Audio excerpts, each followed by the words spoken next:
یہ ایک سرکاری ہسپتال تھا اور یہاں سرد خانے کے طور پر ایک AC روم تھا جہاں لاشیں اسٹریچر پر ڈھکی رکھی تھیں۔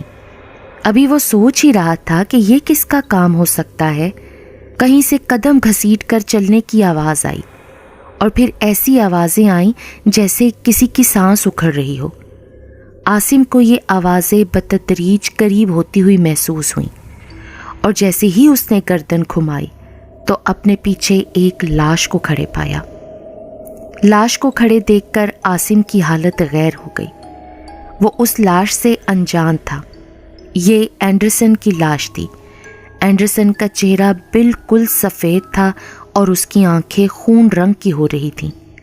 اینڈرسن نے بازو عاصم کی گردن میں ڈال کر ایک جھٹکا دیا اور 1 منٹ کے اندر ہی عاصم کی موت واقع ہو گئی۔ اس کی گردن کا منکا ٹوٹ گیا تھا اور وہ موقع پر ہی دم توڑ گیا تھا۔ صبح سٹاف کو عاصم کی لاش سرد خانے میں ملی۔ ہسپتال میں ایک خوف و ہراس کی کیفیت پھیل گئی تھی۔ ہسپتال کی انتظامیہ نے فی الحال اس بات کو دبا دیا کیونکہ پھر کوئی بھی وارڈ بوائے سرد خانے کے باہر ڈیوٹی نہیں کرتا اور لاشیں چوری ہونے کا خدشہ تھا۔ بہرحال جیسے تیسے ایک اور وارڈ بوائے کو اوور ٹائم کے لالچ میں راضی کیا گیا ڈیوٹی پہ، کیونکہ اس وارڈ بوائے کو گزشتہ رات عاصم کی موت کے واقعے کا علم ہو گیا تھا، اس لیے اس نے اس بات کو کیش کرتے ہوئے ایکسٹرا پیمنٹ پہ ڈیوٹی کی حامی بھر لی۔ دوسرے وارڈ بوائے کا نام اشرف تھا۔ اشرف ایک جی دار شخص تھا، اس لیے اسے ڈیوٹی کرنے میں کوئی قباحت محسوس نہ ہوئی۔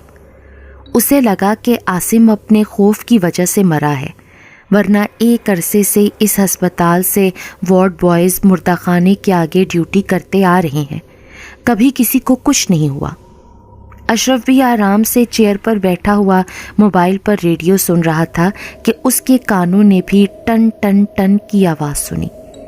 موبائل جیب میں رکھ کر اس نے آواز کی طرف کان لگائے تو اندازہ ہوا کہ آواز سرد خانے کے اندر سے آ رہی ہے۔ اشرف اندر آواز کا کھوج لگانے گیا اور پھر باہر نہیں آیا۔ صبح اس کی بھی لاش سرد خانے میں انتظامیہ کو ملی۔ اسی طرح 2 اور وارڈ بوائے بھی مارے گئے۔ اب انتظامیہ نے جو لوگ چھٹی پر گئے ہوئے تھے ان کی چھٹی منسوخ کر کے ان کو واپس بلا لیا، کیونکہ گورنمنٹ جاب تھی اور نہ حاضر ہونے کی صورت میں سسپینڈ ہونے کا اور کانٹریکٹ ختم ہونے کا خدشہ تھا۔ اس لیے جوزف کو واپس آنا پڑا اور آخر کار جوزف واپس آ ہی گیا۔ جوزف بھی ایک بہادر وارڈ بوائے تھا، اسی لیے آتے ہی اس کی ڈیوٹی سرد خانے کے باہر لگا دی گئی۔ اسے پیچھے گزرنے والے واقعات جو اس کی غیر موجودگی میں ہوئے تھے ان کی کچھ خبر نہیں تھی اور انتظامیہ نے سب کو اس بات کا پابند کیا تھا کہ ایک دوسرے سے اس بارے میں کوئی بات یا کوئی ذکر نہ کریں۔ جوزف کا ایک دوست جو اس کا بھلا چاہتا تھا، اس نے سوچا کہ وہ جوزف کو حالات سے باخبر کر دے تاکہ وہ الرٹ ہو جائے اور اپنے بچاؤ کا کوئی طریقہ کر لے، لیکن اچانک ہی وہ ڈینگی کی وجہ سے بخار میں مبتلا ہو کر گھر کا ہی ہو کر رہ گیا۔ جوزف نے اپنے طور پر کھوج لگایا کہ اینڈرسن کے ورثا اس کی باڈی لے کے گئے ہیں یا نہیں، تو پتہ چلا کہ انہوں نے کچھ دن کے لیے سرد خانے میں باڈی رکھوائی ہوئی ہے تاکہ اینڈرسن کے بقیہ رشتہ دار جو ملک سے باہر ہیں وہ آئیں گے تو پھر تدفین کریں گے۔ یہ سن کر جوزف کو کچھ خوف سا محسوس ہوا، مگر پھر اس نے خود کو تسلی دی کہ ایک مردے سے کیا ڈرنا۔ رات کے 1 بجے کا وقت تھا۔ جوزف مردہ خانے کے باہر ٹہل رہا تھا اور سوچ رہا تھا کہ کس طرح اینڈرسن کے گھر والوں اور خاص طور پر اس کے بھائی سے بچا جائے کہ اتنے میں اس کو سرد خانے یا کہہ لیں مردہ خانے میں سے ٹن ٹن ٹن کی آوازیں آنی شروع ہوئیں۔ وہ بھیلا جھجک سرد خانے میں داخل ہوا تو دیکھا سب مردوں کے پیروں پر بندھے ہوئے تانبے کے ٹوکن گرے پڑے ہیں۔ اب کس کا کون سا ٹوکن تھا یہ تو فائل میں درج تھا، سو وہ یہ کام صبح کرے گا۔ وہ سرد خانے سے نکلنے ہی لگا تھا کہ اکھڑتی سانسوں کی آواز کے ساتھ ملی ہوئی اینڈرسن کی کھڑکھڑاتی ہوئی آواز اس کے کانوں سے ٹکرائی۔ آ گئے جوزف، مجھے تمہارا ہی انتظار تھا۔ تمہیں بلانے کے لیے میں نے کتنوں کو موت کے گھاٹ اتارا ہے، جانتے ہو؟ جوزف نے جو پلٹ کے دیکھا تو وہ ساکت ہو گیا۔ اینڈرسن کی چادر میں لپٹی لاش اس سے مخاطب تھی۔